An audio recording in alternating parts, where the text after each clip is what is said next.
Oh, I wanted to add to this video since I got through with my last client early. I want to go ahead and add to this video here. And so Chris hasn't been had a chance to get it up for you yet. One guy asked me here about that we haven't covered gout. And so I know I have covered gout. I know I've written it here. Here's one of them here. This is Bunt Bright. I've been just diagnosed with gout, Perrines, and was told I can no longer eat asparagus, broccoli, spinach, mushrooms, green peas, lentils, beans, onions, cabbage, melons, and apples. Oh, yeah, I had to be a medical doctor to tell you that one.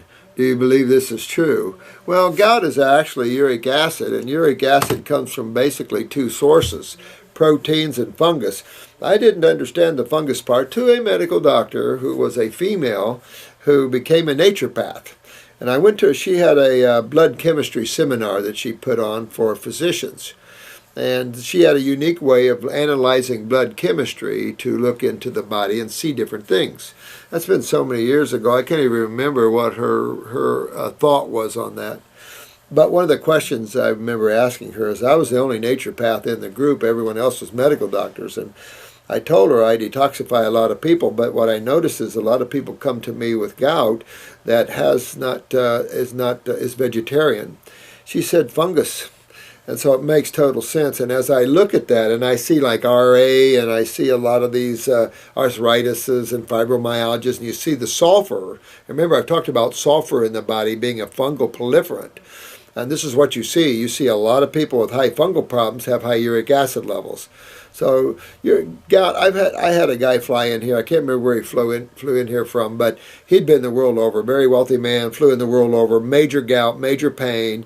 I had him out of pain in just a couple of months, and he'd been everywhere. He spent tons and tons of money. Moving that lymph is key to getting rid of gout, no question. This isn't a blood problem. This is a lymphatic problem. This is holding gout in tissue, like any other acid in tissue except gouty acid.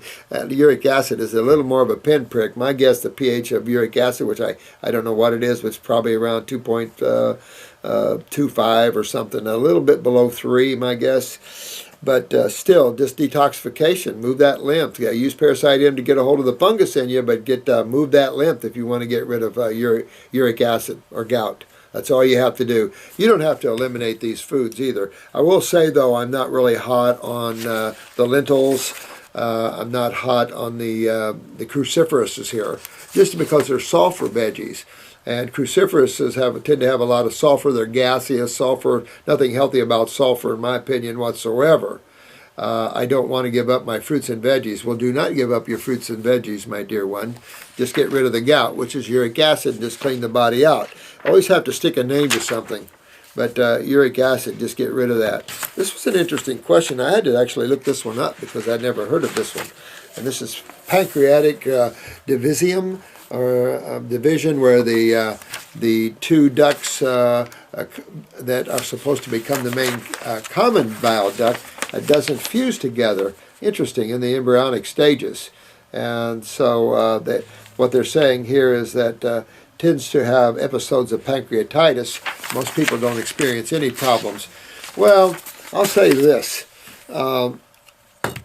If you have a situation like that, my guess is, again, going back to moving lymph and keeping the lymph system moving, even in the GI tract, would be very paramount to keeping pancreatitis out.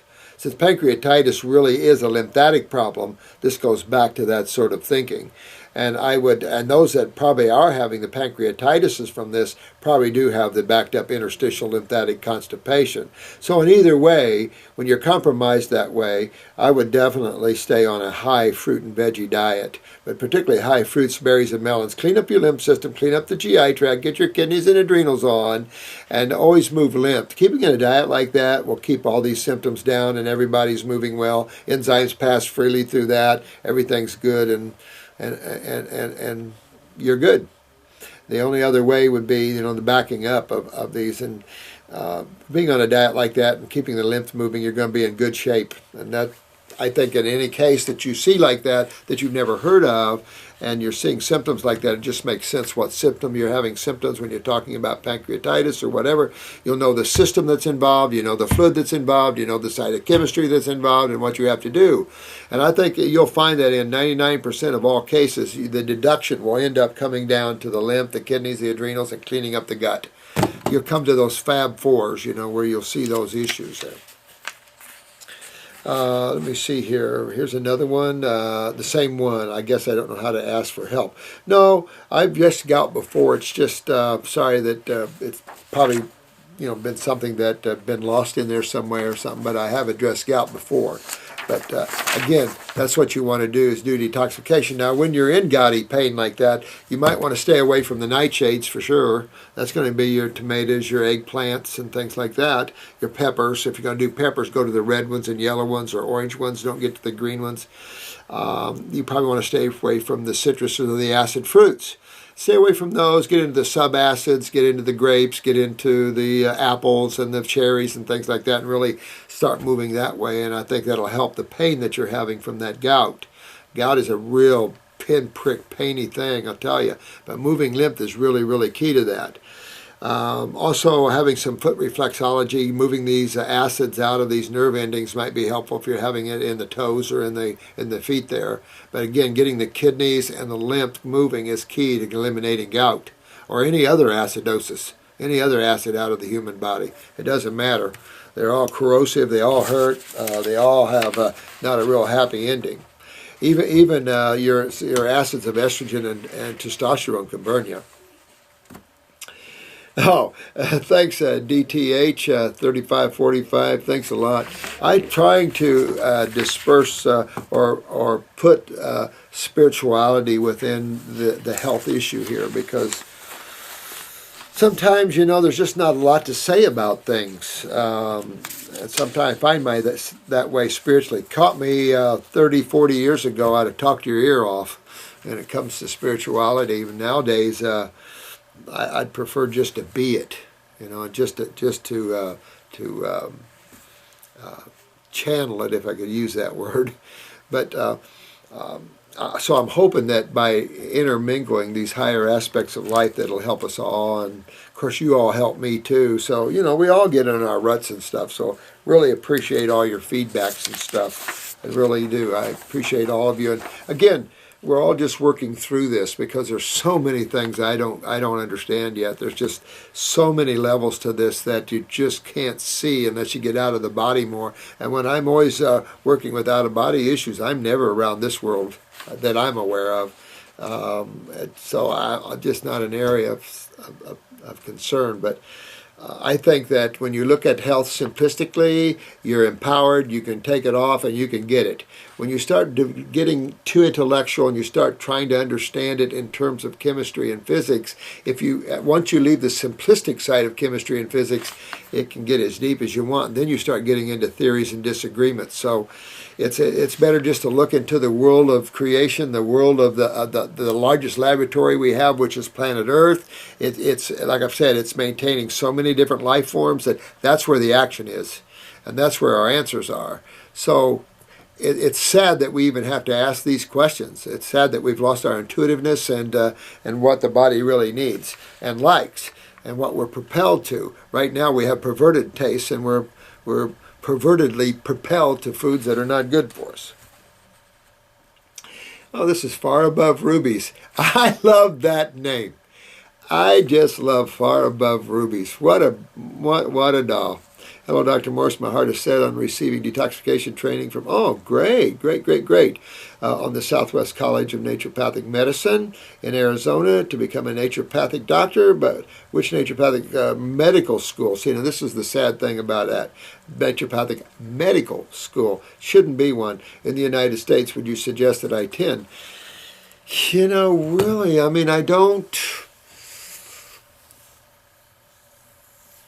I would love to see Bastyr and Southwest change their curriculum and become truly more naturopathic and less naturopathic medicine. But until then, you're spending, almost 5 years and coming out and can't heal anything. It's not enough to go 5 years to school and make people feel a little better and then put them all on supplements. That's not good enough. it is good enough to go through. That's why I tell people in 1 week I can teach you how to cure anything. 1 week. So when you talk about 5 years of wasting your time, I don't think any school should be over 2 years for healing, because what are you going to learn in all that time? You can really, in today's world, we should be able to trim all the fat off of all this and get right to the point where kids and people don't have to spend a lifetime in school, years in school, and come out and still can't heal people. That's ridiculous. I feel sorry for medical doctors spending all that money and going through that, and a lot of them go through enthusiasm to help mankind and everything, and then what they become is pharmaceutical pushers. I just think that's an insult to the medical doctor themselves. And then the way and I'm glad to hear a lot of medical doctors are getting away from the American Medical Association. I think they ought to start their own associations where they don't have the powerful influence of the Rockefellers and those people, where we become united as one instead of separate and more narcissistic. So I really think this is the time in our society where we need to put all our heads together and say what works, what doesn't work, throw out what doesn't work, keep what works. But I need all of you guys to prove it to the world, and you certainly are doing that. I am so proud of all of you guys, I can't even tell you. Some of you guys have gotten miraculous healings already, and it's just what you've been working for it. You are getting exactly what you're putting effort into. You're getting back what you're putting into it. So I'm real proud of that. I'm real proud to see you do that. This is Mike J. Pete. Dr. Morse, hey to you, my friend. What are the best methods of decalcifying the pineal gland? The only way to really decalcify is going with this, understanding that anionic movement, but I tell you, that's where you bring in base chemistry. And in that process of bringing in base chemistry, you'll create new ionizations, you'll create new avenues to where we start creating, moving an anionic environment into a cationic environment. And that's just going to be how you break down calcifications anywhere in the body, is moving more base chemistry through the body. And then you start breaking apart some of these bonds. And the body will do that, especially externally. And then you'll pull this back into the matrix of the connective tissue, perhaps of the pineal gland, or be carried away and eliminated, or used somewhere else. So definitely you want to get that, detox that lymph system and get that acidosis out of there, because that's where you get calcifications. Calcification doesn't occur in the blood like that. It occurs in the lymph system. And it occurs in the vascular walls. It occurs in all these places. But you might try upper circulation to move more base chemistry into those areas. Upper circ could be a good help to that. At the same time, start cleaning up the gut, cleaning everything we've been talking about. Get the sinuses drained, get everything clean, get the kidneys filtering, get the adrenals up, get all these things happening, and that calcification will slowly break down, and you'll start getting more softer tissue, and then you'll start getting more performance out of the pineal gland. You start to see both the calcifications and the cholesterol just everywhere, and even in the youth. And this is a sad thing, but remember, this is the body's natural move, or the natural ionic move from base to acids, and that whole process of what happens, however level you wish to look at it. Also, what is your view on the best methods of naturally reintegrating the wow.